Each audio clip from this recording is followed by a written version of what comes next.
Our war on terror begins with Al-Qaeda, but it does not end there.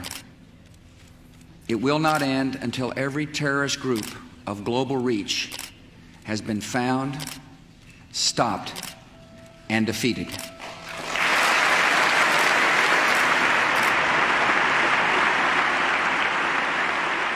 37 million people. That is how many have been displaced from their homes during the U.S. war on terror. A report from Brown University has compiled a list of 8 major conflicts in which the U.S. government initiated or played a primary role in since the September 11 attacks in 2001. It includes the Iraq invasion and occupation by the U.S., which began with the toppling of Saddam Hussein in 2003. The war destabilized the country, leading to a brutal sectarian civil war and the creation of the Islamic State. Large swathes of Iraq were destroyed, and more than 9 million people were displaced, including 2 million who sought asylum abroad.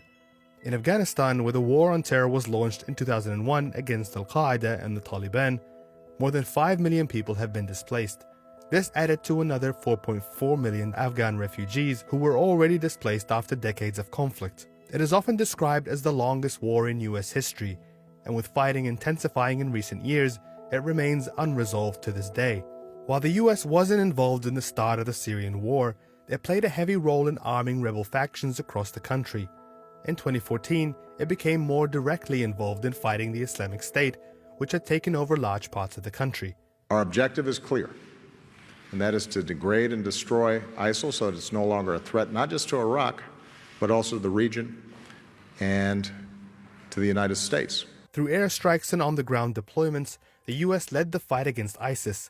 In these areas, more than 7 million Syrians were displaced, including close to 500,000 in the city of Raqqa alone in 2017. Other conflicts include Yemen, Pakistan, and the Philippines, where the U.S. played a heavy role in counterinsurgency measures through ongoing drone strikes and military aid, leading to the displacement of 3.7 million in Pakistan and 1.7 million in the Philippines. In Yemen, the U.S. remains one of the Saudi coalition's biggest military backers in the ongoing war, which has left more than 4 million internally displaced and created what the United Nations has repeatedly described as the world's worst humanitarian crisis. Libya's civil war, which began with the US-aided killing of Muammar Gaddafi and continues today, has created more than 1 million internally displaced refugees. And in Somalia, one of the least visible of US conflicts, 46% of its total population have been displaced since 2002, when the US began bombing militants from its bases in neighboring countries. In 2006, the CIA helped Ethiopia invade and overthrow the Islamic Courts Union in southern Somalia, which was accused of being an Al-Qaeda ally. This led to the rise of Al-Shabaab, which continues to fight Somalia's UN-backed government for control, exacerbating the cycle of violence, poverty, and famine. Hundreds of thousands have been killed, and more than 4 million displaced. Under the Trump administration, the US has continued its program of drone strikes in nearly all of these conflicts, with more than 2,000 strikes carried out in Trump's first 2 years in office. This includes 40 airstrikes in Somalia between January and May this year alone, as well as the high-profile assassination of Iranian military commander Qasem Soleimani in Iraq on January 3rd.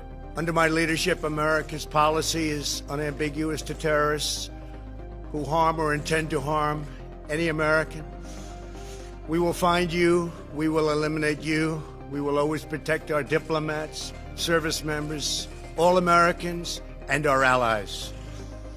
This week, Trump announced he would be pulling out 2,000 troops stationed in Iraq, leaving behind 3,000 to continue the fight against Islamic State, nearly 19 years after the war on terror began.